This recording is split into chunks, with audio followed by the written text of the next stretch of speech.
Hello and good afternoon. My name is Brother Lewis, and I've been making videos pertaining to corruption within leadership. For those of you who are new to the channel and not so sure what this is all about, if you click on my username, go to our channel page, click on the video tabs, scroll down to number 68. You'll find two videos there that explain everything about this channel, one short, one longer, with a little bit more detail. For those of you who are familiar with the channel already, welcome back. We hope that everyone has enjoyed thus far this beautiful day that we've all been blessed with.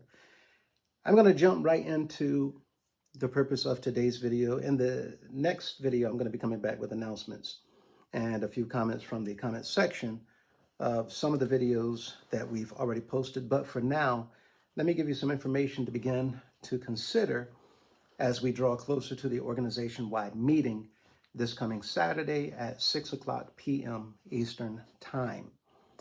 First of all, once again, welcome back. The purpose of the upcoming meeting is to begin the election process that will allow us to restore proper leadership within our organization. As many of you know, several former officials, in fact, all of our offices within the leadership positions of our organization, the United House of Prayer for All People, were recently dismissed. This is now going on 3 weeks. Prior, they've been dismissed due to serious non-compliance issues that placed our mission, our organization, and the reputation thereof at risk. While we await for the regulating agencies' final confirmation of our actions, it's essential that we prepare to step in and take immediate control once the decision has actually been made in our favor. This is a crucial moment for all of us to come together, stay informed, and ensure a smooth transition that protects the values and the purpose of our organization. Once again, we're with the United House of Prayer for All People. This is an emergency governance reset, and I have a flow chart due to rogue leadership. And for that reason, once again, we had put out a declaration that I'd read that actually dismissed and terminated the former Bishop A.D. Cunningham, the former General Assembly Secretary and his staff, as well as the General Counsel of the United House of Prayer for All People, and all of the ministers within the entire organization, also for their assistance and their cooperation in the non-compliance issues of the leadership of our organization. The first step to take in an emergency governance reset is to have an assessment and a preparation to actually reset. We've done that already, and I'm just going through this so that those individuals who don't quite understand what's going on, we're kind of catching them up to speed, if you will. Today's video is not going to be that long concerning this information. I hope to be able to come back later on this evening to post another video, again, pertaining to announcements and some of the commentary in other videos. But we wanted to confirm the preparation and the assessment of the damage that's been done to the organization due to the non-compliance of our recently terminated leadership. We need to do a couple of other things, and right now we're already at the documentation phase. We've gathered evidence. We've already set forth actions to try to rectify these situations. Step 2, to convene members for a special meeting. We've been doing that already, as you all know. And once again, just making sure that you all know that we are doing what we can to comply with all of the regulations. The regulations according to our Constitution, as well as any other regulations in outside regulating agencies pertaining to any organization such as ours, which is a nonprofit and 501c3 tax-exempt organization. We're looking at the notice and the quorum rules. We've set the agenda already, and we've already began the initiative in taking steps forward to do just that. First is the removal of leadership, and we're now working on the next phase, which is to set up emergency powers that will operate and begin to manage, as well as set up necessary procedures to reconstruct the internal management of the organization. Allowing in-person and virtual participation, we've already been doing this, taking detailed minutes, as well as setting up any votes that may be necessary. We have been working on that. Step 3 is to appoint interim leadership. And again, this is what's coming up.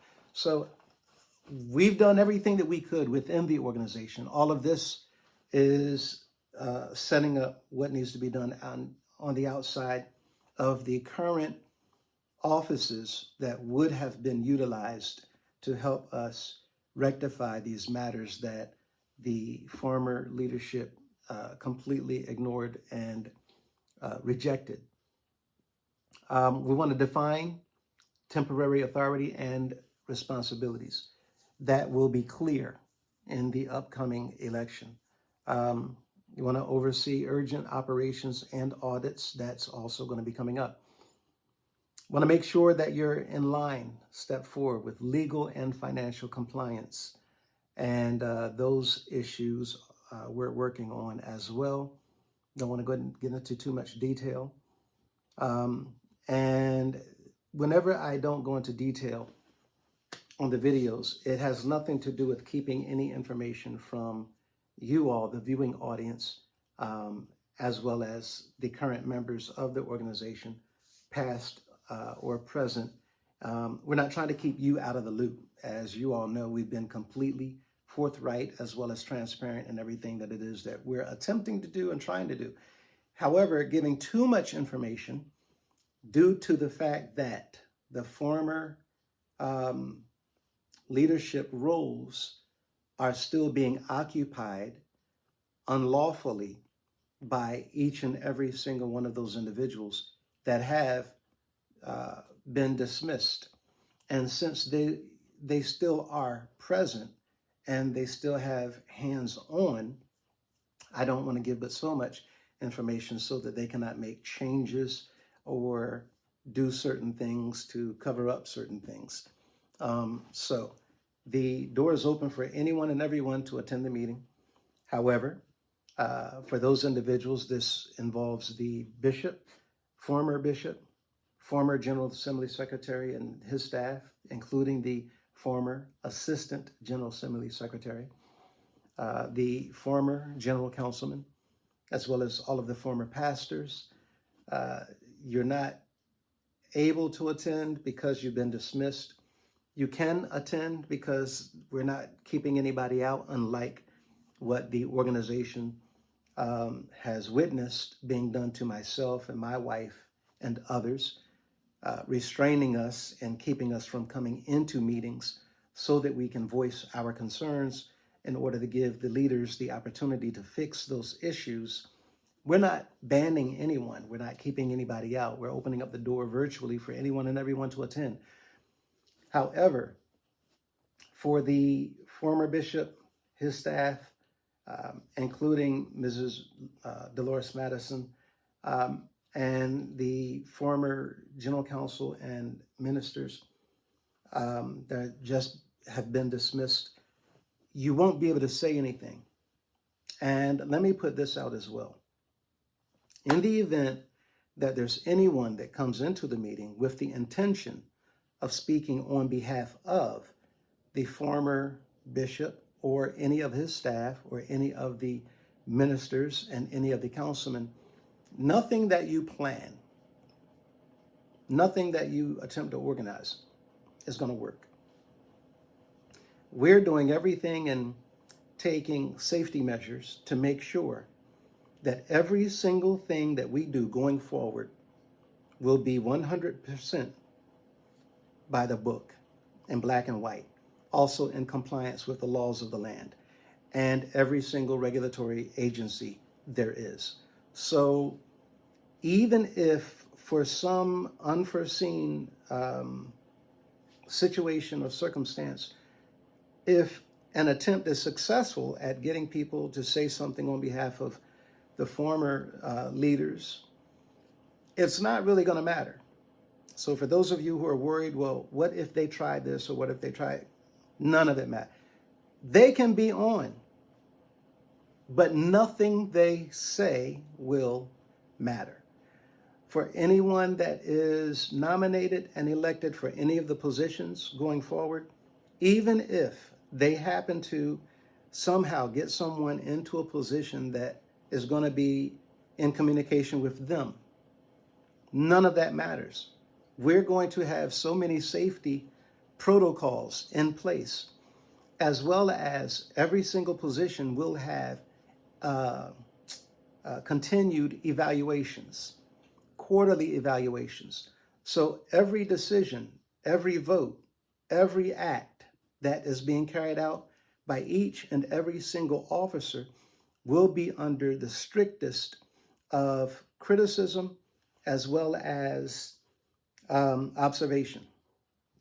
So whenever these things are done, they will be under a performance evaluation for other members to look at to see if they see anything that is reminiscent of foul play or anything that goes against the best interest of the members or the organization. So no matter what is attempted, it's not going to work. So no one needs to worry at all. And you're going to understand more as I continue. But we're going to be updating policies, and there will be a conflict of interest clause. There will be a board commitment that the members of the board of directors will need to sign so that you can be held liable for any and all infractions and violations to the law. Every single individual will be held accountable. And there will be election procedures that are plainly visible to everyone. You will be setting up permanent leadership election timelines, again, as well as term limits, which means individuals that are elected into offices, they will not be there. No one individual anywhere at all will be in any position for the period of their natural life. No one. That has always been outside of compliance with regulatory standards.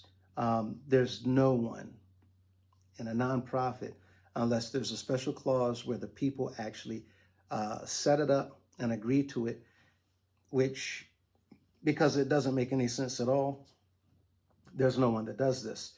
And the only reason why the House of Prayer has gotten away with it is because no one has taken it upon themselves to bring these matters forward, to be under the microscope for people to pick it apart and then let them know that this is out of order, this is out of order, this is out of order. You can't do none of these things. Now, instead of the former leadership coming forward so that we could do a cherry picking of sorts and allow them to understand that this entire time, these things were unlawful. Now is the time for us to clean it up, fix it up, rearrange some things, and then move forward. Instead of taking the opportunity to listen to the concerns of the people, every single opportunity was ignored. Every single concern was rejected. So that's what got us here. Step 6, transparency and member engagement. We're setting up communication standards as well as updates for the members in all venues. We are reaffirming the mission of the organization and the statement of faith, those things that we all believe in. We will be encouraging congregational engagement and trust building. So in the event that there's anybody that may not be properly trained or may not yet be qualified, yet they have a willing mind to serve in any capacity, we don't have to worry about that right now as it stands in this first election. There has not been any training phase.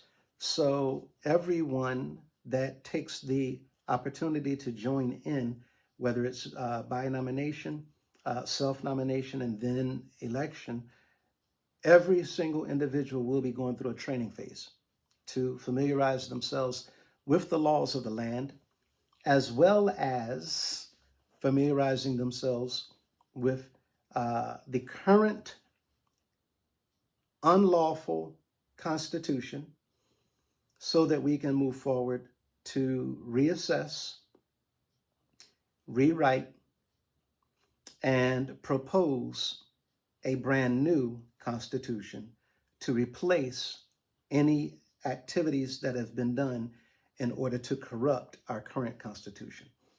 I have a model of a brand new constitution already written up. And we will have the opportunity to vote on whether or not you all would like to go over the new Constitution this weekend, either on Saturday or on Sunday. Step 7, permanent leadership election, meaning there is no permanent leadership, but there is a permanent leadership election process where the elections will be conducted per bylaws. And we will be showing you, again, evidence to allow you all to understand, to see exactly how Mr. Cunningham and others at times rigged the elections of the United House of Prayer for All People. We will be setting up fair voting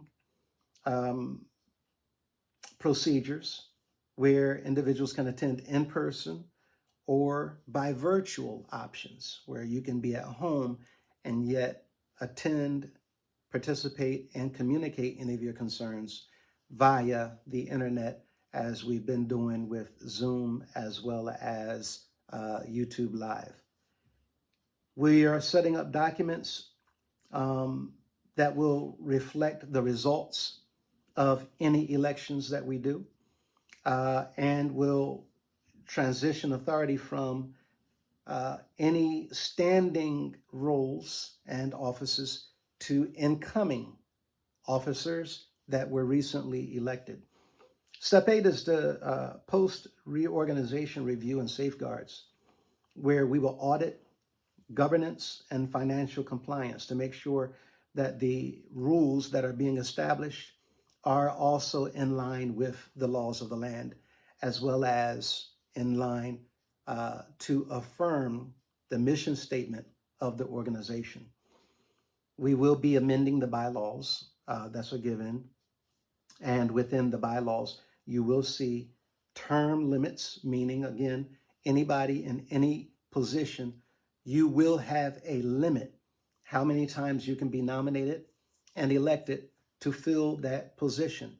And there will be a maximum amount of time as well to include the executive offices also. There will be no lifelong terms, and there will be a cap, meaning once you have fulfilled this number of terms, if elected, then you cannot go over that term limit unless there's a special protocol that allows you to do so, and that must be given as well as approved by the entire body, and we're going to go over that as well. There will be emergency oversight committees set up in order to make sure that any other committees, or persons or officers are being held accountable to their responsibilities to the organization. We will be implementing leadership training as well as ethics programs to make sure that everyone is up to par when it comes to doing what is right all the time, whether in the open or behind closed doors.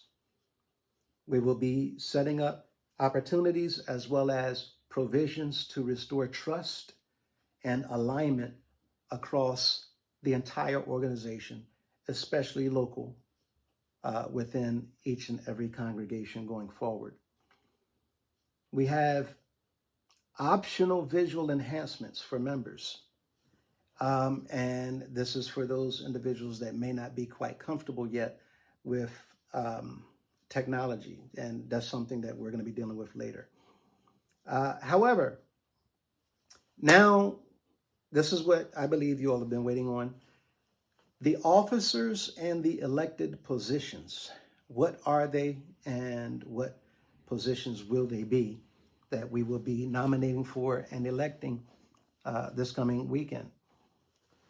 First of all officers and positions, as you will see, will have clearly defined roles with clearly defined obligations and responsibilities. They will also have clearly defined term limits, qualifications, written expressed powers, and their limitations, along with how much authority and control they have within these positions over any other persons within the organization. Now, what that means quite simply is this. Every officer and every position will have in black and white for everyone to see responsibilities, obligations, and what role they fill for the organization. All of that will be in black and white so that there will be no question as to what your part is in the organization. No individual, no one individual will have autonomy. You will not have authority over the entire organization, and everything is your final say. You have the decision making over this. You have the decision making over that. Everything comes through me. It's me. It's my party. That is out. This has always been a nonprofit organization. It has never been a private enterprise. It's simply been treated like that while the members have been treated like dirt. It is over. It is all done. And we are now making provisions and preparing to move forward and putting all of those things behind us. So these things will be clearly defined and written for every executive office, every single role, if you're on a board, as well as a delegate, as well as any other person with any other title. You will have clearly defined responsibilities so that when you have your performance evaluation, people will know what they're evaluating you for. What are they looking for when it comes to your track record? What accomplishments, what achievements, what responsibilities have you kept? And those individuals will be held accountable to the letter of whatever it is within the policies and the procedures of the organization. The term limit, I'm proposing, because none of this is me saying this is what it's going to be. I do not have power to decide this is what it's going to be. These are all proposals for the body to vote on. If the body doesn't like it, then the body has the right to change it, whether it's down the line, later, or whether it's sooner. Everything, for the most part, will be in black and white, showing everyone what you have the authority to change, what you have the authority to keep, and what you have the authority to accept or reject. It will also be in black and white, where every single officer has the powers and the abilities to do, and it will be in black and white what they have no authority to do. So there's no questions on whether or not this person can do anything or whether they can make this up and enforce it. None of that will be going on as we go forward. Offices to be filled by election this coming weekend, Saturday. First and foremost, president. Many people thought that we would be voting for a bishop. No. The first thing to be done when reconstructing an organization where the leadership has gone rogue is to not get a new leader, but to get a new body. That way, the body can immediately take full control and power of that organization and begin to steer it in the direction that the body wants the organization to go. If you get a leader to replace a rogue leader while getting ready to reconstruct an organization, well, now in the eyes and the minds of that leader, in the eyes of the people and the mind of the leader, that leader can now take the helm or the reins. The reins is the cords on the back of a horse. The helm is like the steering wheel on a ship. The leader can take that and now drive the entire organization in the direction that they want to go. We don't want that. We don't want to go in the direction of one individual's ideas. We want the body to take control so that the body can begin immediately learning what it means to work together as a team to decide what is best for the organization and all of the members collectively. Then the body can determine and decide who they would like to fill any executive offices as we go forward. But that'll be the body later. Immediately, right now, we need to set up a board, a temporary and acting board of directors. That board can be made permanent or set up as long-term after it has been confirmed within a regulating agency that they're supporting our course of action. But right now, we just need to have a board in black and white that is ready to take over once we have been given the green light. That way, the board is already set up, and all they would have to do is set up a date and a time, come together, have a meeting, and then boom, we can go. So we need to have a minimum of 8 people and a maximum of 15. And there's a range because, of course, this is up to how many people we have collectively, as it stands right now, who's willing to give their name, their number, their age, and send it to our email address so that we can announce those persons in the meeting. I'm about to go over the qualifications and the responsibilities now. However,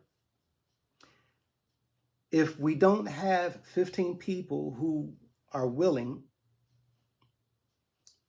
for their name to be circulated out in the open, you will be a board member and you will have decision-making powers to help determine the direction of the organization. Are you taking immediate control of the organization? No. We're not going into the house of prayer to throw anybody out. We're not marching in there to confront Mr. Cunningham, the general counsel, or the pastors. As I've said already, we are doing what's necessary to be prepared once a regulating agency supports our decision and they determine it's time for y'all to go, it's time for you all to take over. That will be by a court order or a regulating agency. Once they do that, then we can step forward because now we have the law of the land and they will enforce the orders coming from the regulating agencies or from the court. So at that point, if they refuse to come out of their position, if they refuse to come out of the office, we don't have to do anything. The police will go and place people under arrest and they will be taken in while they await arraignment so that they can go before the court and answer for their failure to obey a court or a federal agency's orders. So we don't have to do any of that. We're not replacing anybody right now. So somebody wrote in the comments, I think it was online over the past weekend, announcement weekend. So it's been 2 weeks and Mr. Cunningham's still bishop. Ha ha ha, LOL. First of all, he's not still bishop according to us. By us, that means whether there's 10 people standing with Lewis behind this declaration, or whether there's 10,000 people standing with Lewis behind the declaration. Whoever it is that's in support of the declaration, according to those individual persons who's supporting what we're doing, he is not the bishop of the organization. We are members of the organization, along with members who are still participating as well as attending. We just have difference of opinions right now that we need to come together in a meeting so that we can air out whatever issues we've been having internally as an organization, so that in that meeting, we can all come to a place of clarity and get back on the same page. I've always maintained this issue is not a him versus me dispute.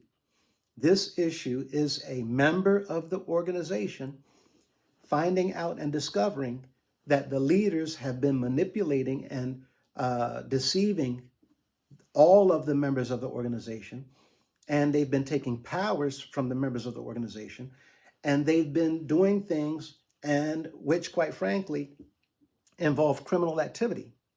So our leaders have corrupted themselves, and we've been trying to come before the organization, before the governing bodies, and raise these concerns so that we can have those concerns dealt with and get the organization back in line where we are now compliant with the laws of the land, as well as the rules, the orders, the bylaws, and the constitution of the organization.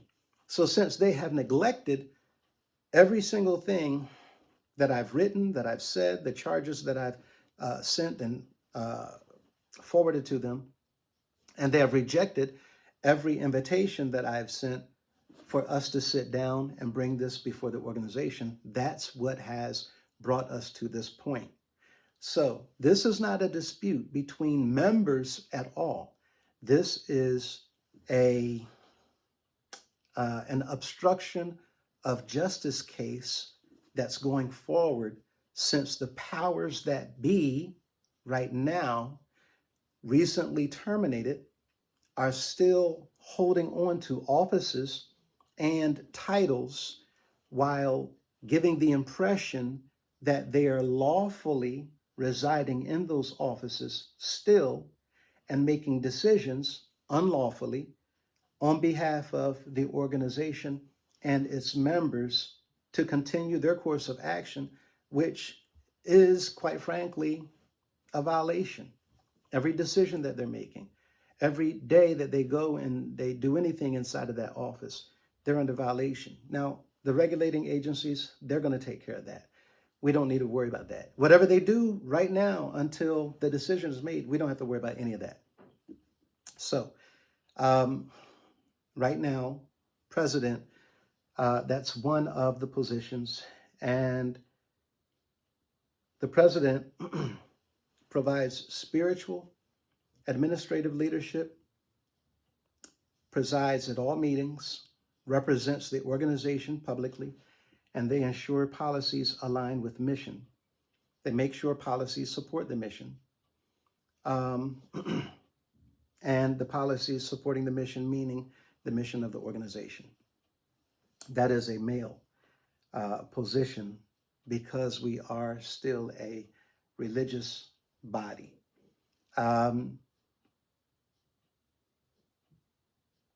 Their vice president, also a male, and this person assists the president. They oversee regional coordination, making sure that every region of the organization is working together to carry out the mission of the organization.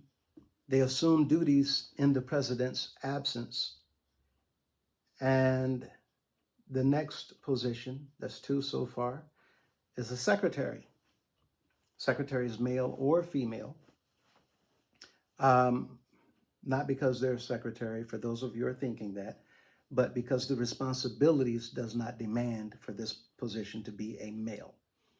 The responsibilities are they maintain minutes and records and bylaws and correspondence and ensures compliance with reporting laws. Now, every one of these positions that I'm calling out, they all come with a degree of authority as well as responsibility. And we're going to talk about that later. So even in the event that a woman is, a female is nominated to fill this role, that person is required to receive respect from the entire organization because of their role that they're serving within the organization. It's the same as a police officer, if a police officer is a female. Okay, so we need to understand that as we again go forward. Treasurer. The treasurer oversees, this is the fourth position. They oversee finances, budgeting, accounting, and reports. They are the chairperson of the finance committee, the treasurer. So the treasurer will also have their own staff. The secretary will also have their own staff. The vice president will also have a staff, and the president will have a staff. Now, these are smaller groups, and those individuals will be responsible for getting their staff together. And again, all of these things will come with training. Will they have a staff immediately? No. Will they have a staff down the line? Yes. After the regulatory agencies turn the organization over to us, if they do so. After those four, president, vice president, treasurer, and secretary. I'm sorry, secretary and treasurer, in that order, because authority is also in that order as well. And we're going to go over that later. But after those four, we will have up to 8 regional representatives. Now, what that means is they will act like chairman. The current state chairman, they will act like a chairman, except they're not going to be pastors. They will be regional representatives, like a director over regions around the country. There will be 8 of them, with the entire country being split up for one to have their own section that they're over in order to carry out the governance of the laws that we're complying with, to make sure that everything that's being done in their area, no matter where they are, everything is being done to be carried out according to the law in black and white, where we have complete oversight. And again, the training will take care of all of this. Nobody is going to be able to get away with any theft, any abuse, verbal abuse, mistreatment towards anyone. As soon as anything goes up the chain, it will be dealt with, immediately dealt with, and to include suspending or dismissing individuals from their position. Anything that comes up, it will not be covered up. Everything, again, will be done transparently, and everything that I'm saying will be up to the collective body to approve of, as well as vote on and enforce and carry out. I'm not saying things, Lewis is setting this up and that. No, I'm not setting up anything. I'm letting you know that, once again, these are all proposals. So regional representatives, up to 8. We need to have at least 2. So if we don't have enough individuals to fill all of these positions for 15 board members, we can start with 8 board members.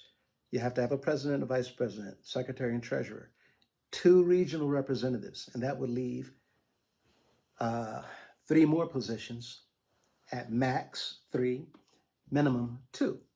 And that would be at-large board members. At-large board members are not individuals that are chairmen or pastors or councilmen. Their role is to be like a chairperson, looking over larger divisions of property, looking over larger divisions. Whereas the regional reps have districts, right? And within their district, they're over everything in that district to oversee. An at-large board member will have the entire country at their disposal, but broken up into 3 parts. Their sections can be interchangeable, and 2 is the minimum required for a Saturday, maximum 3. 2 of these roles on at-large board members need to be female. 2 of them need to be female. So that will put us in a position where we have at most minimum, for this coming Saturday, 4 of our sisters, 4 of our women that are willing to become active on the board of directors. 2 of them will be at-large board members. The purpose of an at-large board member is in the event that there's issues going on that people might even have a complaint against a regional representative, where they can put in word and they can bring their concerns to an at-large board member, where the board only convenes whenever they're in session. But when they're not in session, there's nobody talking about board business. But an at-large board member, they're able to take concerns even though there's not a board session. And those concerns can be anything. Why does there need to be 2 at least that are women? Because there might be extenuating circumstances that involve sensitive issues with our sisters, that it would be inappropriate for a male to enter into that situation in order to handle that problem.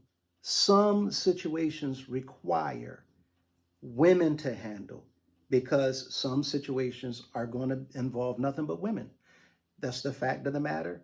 And to make it fair and just and equal and comfortable, we don't need men coming into a situation that involves nothing but women when it comes to sensitive matters. And we're not talking about disagreements. Some of those issues might be health concerns. Some of them might be rehabilitation concerns. Some of them might be mental concerns. Some of them might be just personal concerns. And it may involve women that don't want to deal with a man because they have stuff in their history or in their past, and they're uncomfortable dealing with men. And they would want to call on a woman to look into these matters. And that woman having the authority, as well as the wherewithal, the expertise, the knowledge, and the connections to go directly to the board and not report to the board, but to sit actually on the board of directors and voice these concerns and speak on behalf of the women of the organization. You have to have women that has that power, that has that authority, that's not just waiting on a group of men to do things on behalf of women. This is what will make it fair and just for our sisters throughout the organization. They're not in a role to preach. They're not in a role to teach. They're not in a role to usurp authority over anyone. They have authority given to them by the entire board of directors over the entire organization, but they're not usurping authority over any of the men. They're not coming into a state to have authority over a pastor.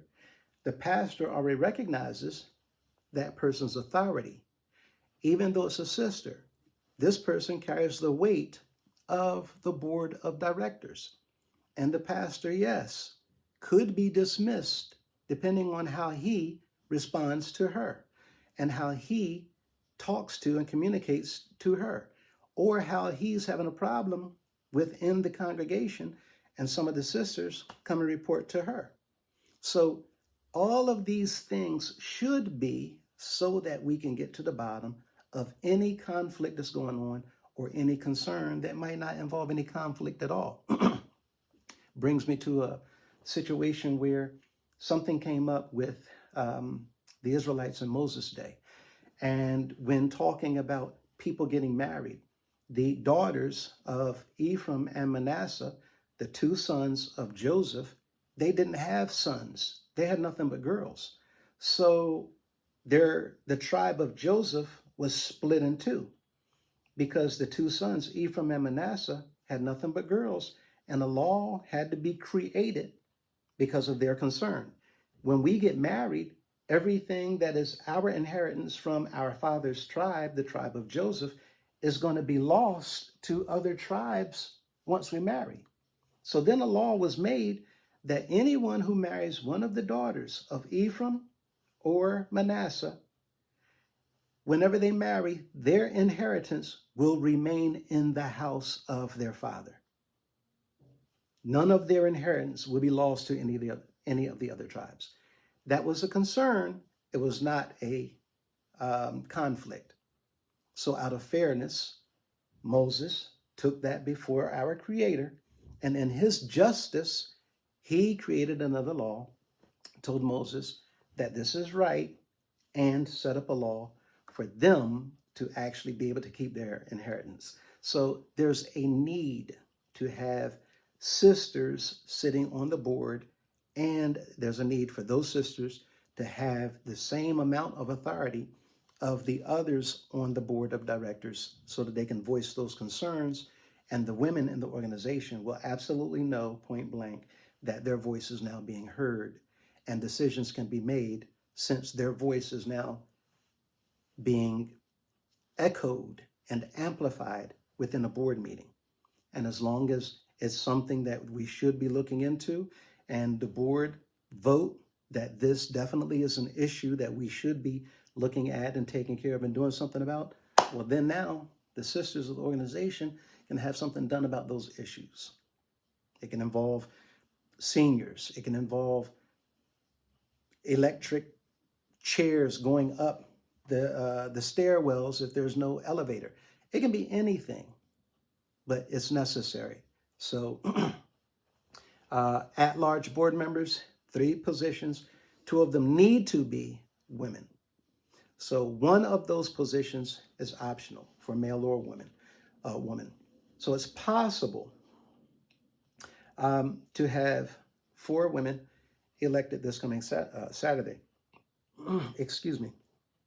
And the at-large board members will provide additional oversight and their expertise. They will need to know the law and the Constitution. And they will also be representative of the smaller congregations around the organization. So there's also this thing where women, they tend to listen a little bit better than men. Not that they actually listen better, but they hear a little bit more than men hear. Sometimes men, we're matter-of-factly, and we want to get to the point. But others, women, they have this knack for sensing that maybe the point is not so much that. Even though they said that, they may sense that there's some other problem. Excuse me. Let me talk to you for a moment. We'll be right back. Do you mind? No? Okay. I see. Okay, so the problem really is blah, blah. Got you. Okay, so we're going to go ahead and we'll pursue this on that concern. But since I now know what your problem and your concerns are for the system, I will look at it from that perspective. I will introduce that at the board meeting and we'll go from there. Thank you so much, Sid. No problem at all. That's what women have the knack of doing. Sometimes people can be gained by how they approach a situation instead of a man. Well, no, I know what the problem is and we can fix that. Yeah, that's not a problem. We got it. But they don't need the problem fixed. They need to be heard. And sometimes fixing a problem does not require something being done to fix the problem. Sometimes just hearing the problem and changing the way that we approach one another can eliminate the problem without anything being changed at all. And that's what women have a knack for. And that's what something I believe that men have to be trained in, because we go kicking in doors to fix. Women go kicking in doors to embrace.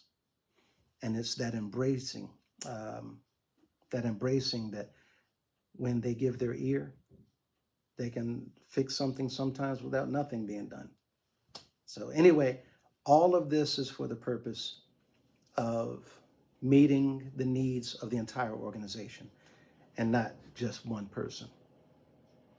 So as we begin to close out, qualifications for nomination. All interested nominees, if you're out here and you would like to be a nominee, if you would like to fulfill any of these roles, then we're going to need to know who you are.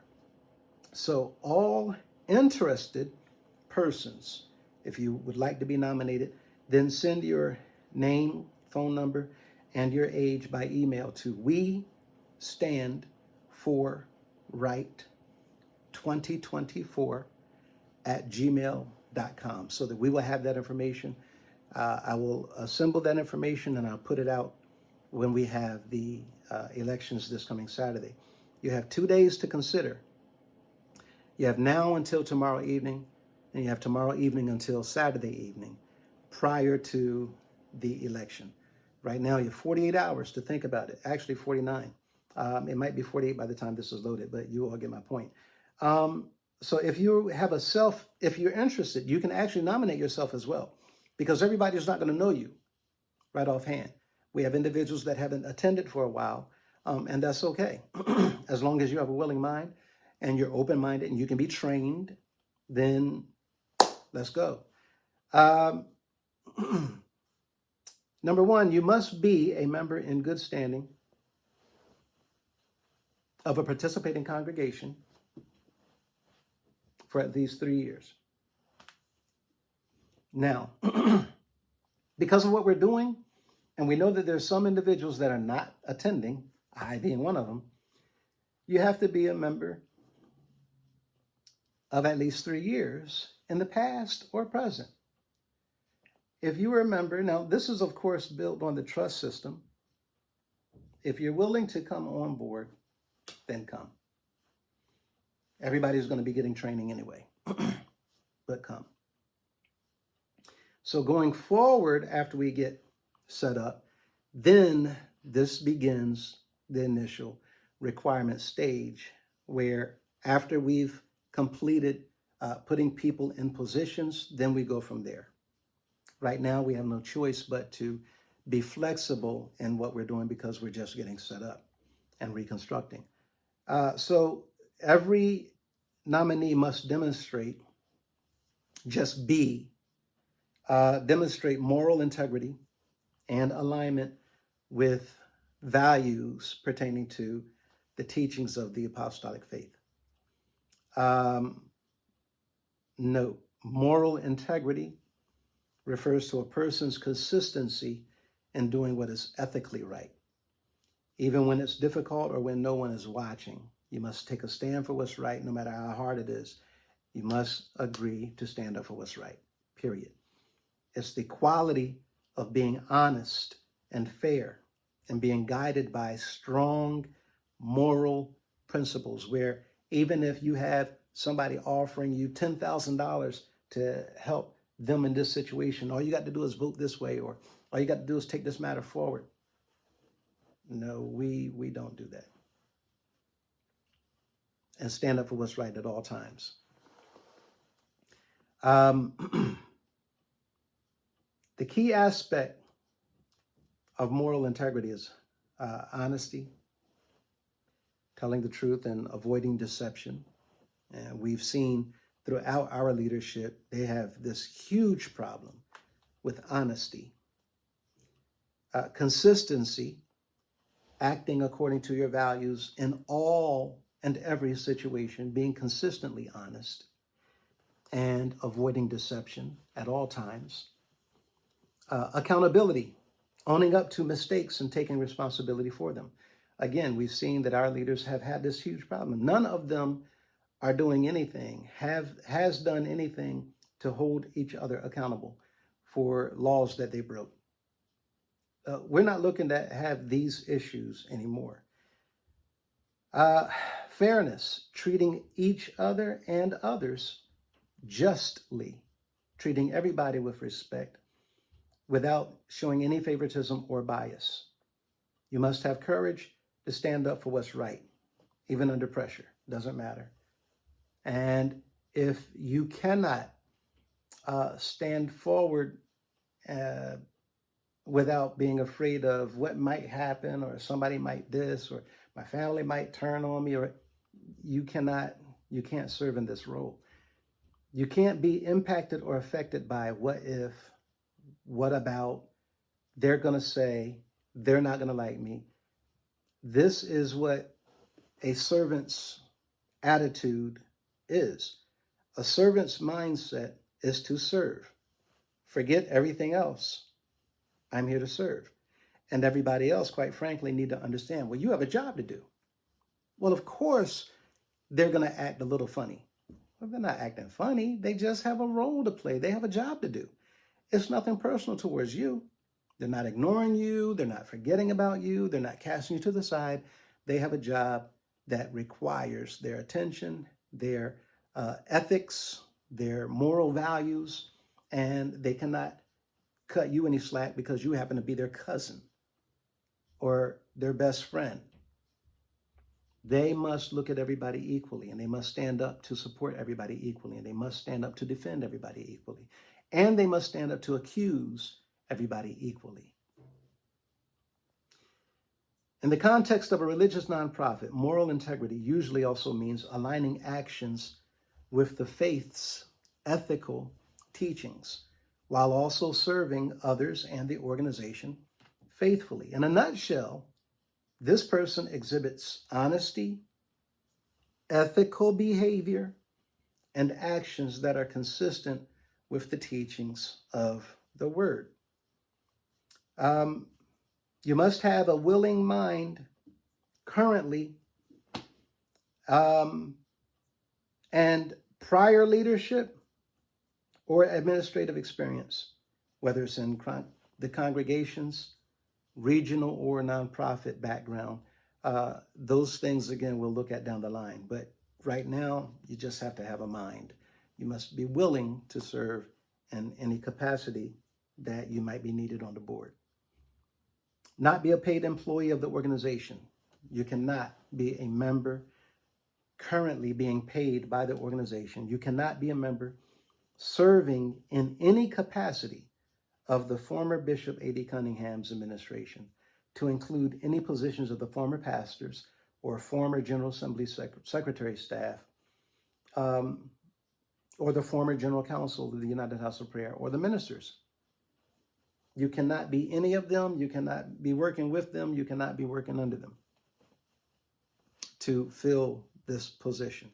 If you give your name and you'd like to support or serve in any of these positions, then right now you're going to have to detach from whatever you're doing under or with Mr. Cunningham and the individuals in the House of Prayer when it comes to the governing bodies. We will be meeting, and those meeting times and dates will be announced, but they will also all be voted on by the body. So the regional delegate, their job is to represent congregations, whatever is under their their authority in their district as it's been set up. They will be representing the congregations at the regional meetings as well as the national meetings.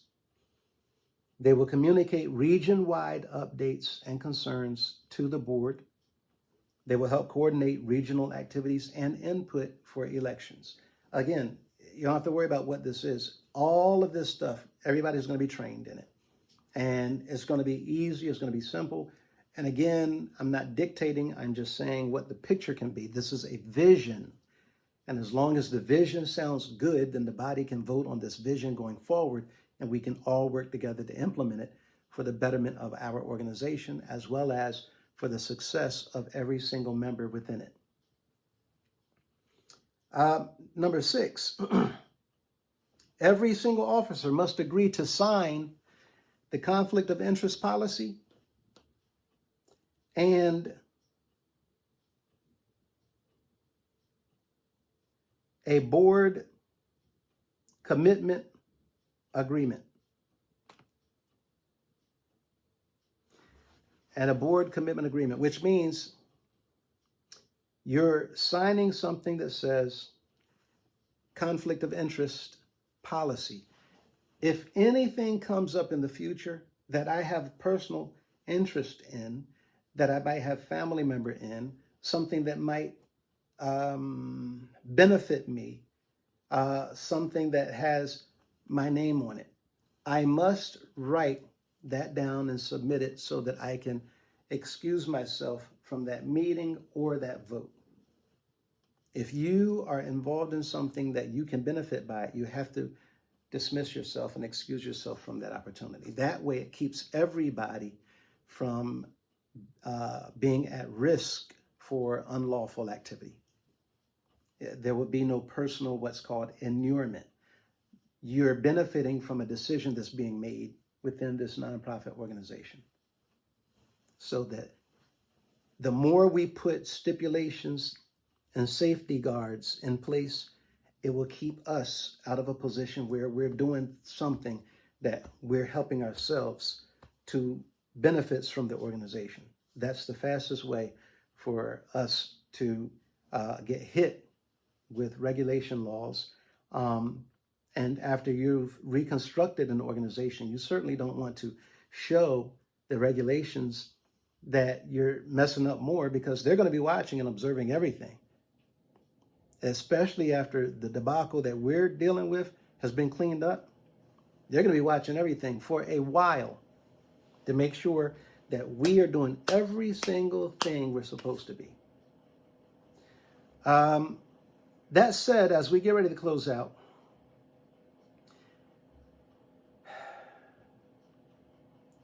additional role-based qualifications for the president: you have to have had a leadership background, whether it's regional or national level, and public communication ability to at least publicly, openly communicate the things that you need, the things that you desire, the things that you want, and be comfortable at doing so. Again, initially, these things are not so much a hard requirement going all the way down the line, because we're just getting set up. Your vice president must have, should have, organizational management and conflict resolution skills. And even if those individuals don't have those things, again, this is where the training comes in. You should have organizational management, team building, conflict resolution, constructive management. It's so much, and the training is not going to be difficult. It's not going to be hard. It'll be a little bit of time consumed, but it may span over maybe 2 months, maybe less than that, depending on your rate of learning. Vice President, Secretary, the hope is to have a strong administrative, documentation, and communication skills. And again, training. And we will have the time to put out whatever needs to be put out, as well as time to carry it out without any issues.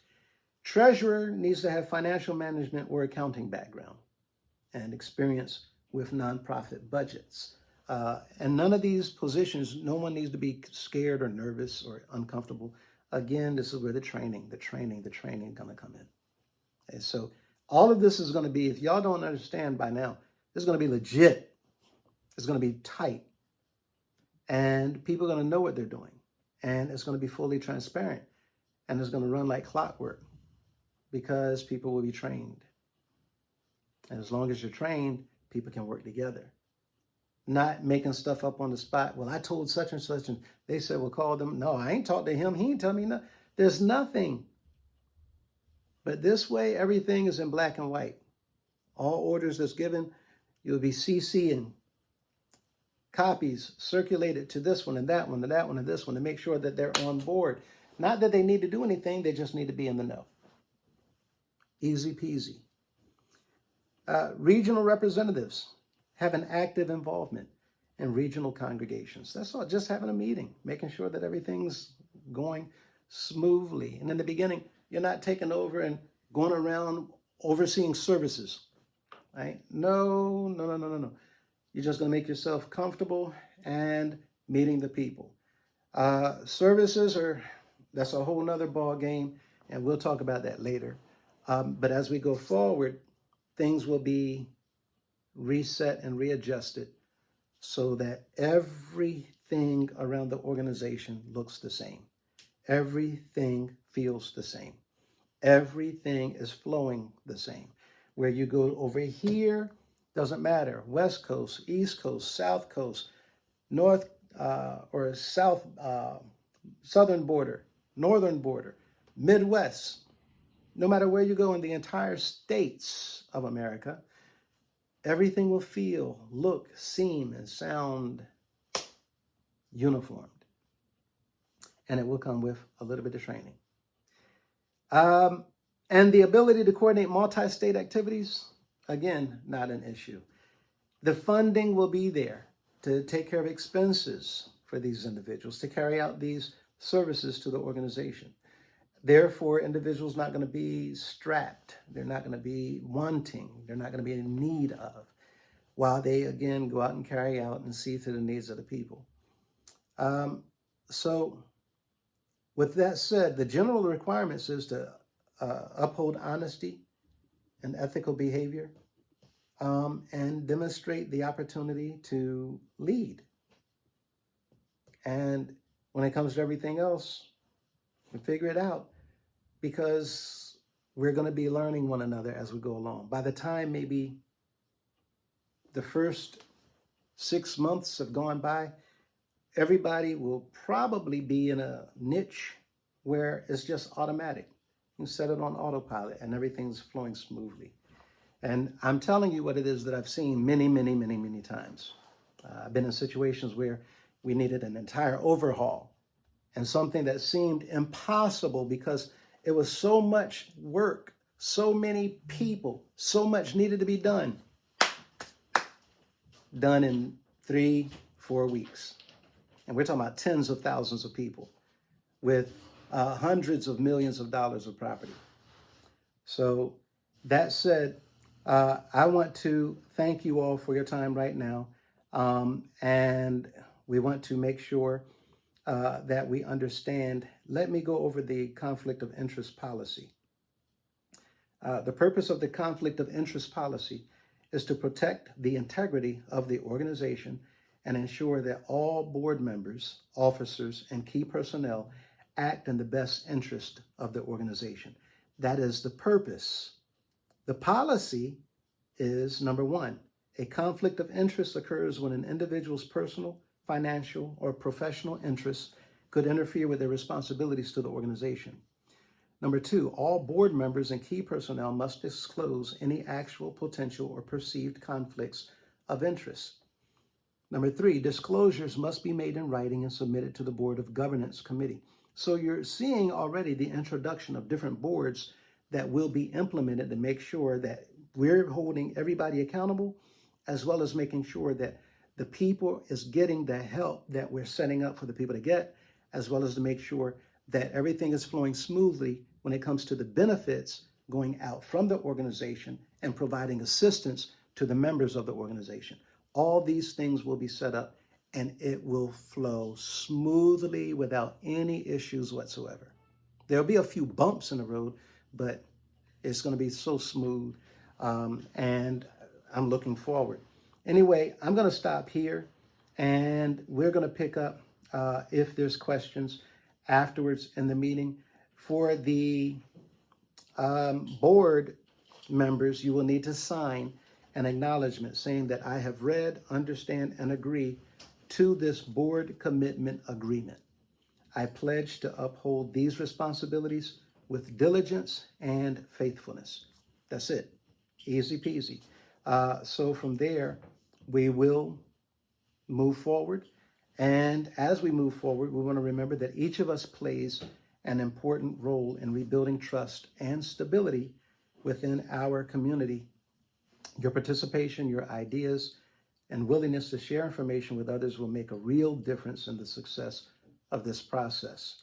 Please stay engaged, spread the word, and encourage others who care about our mission to take part in this effort.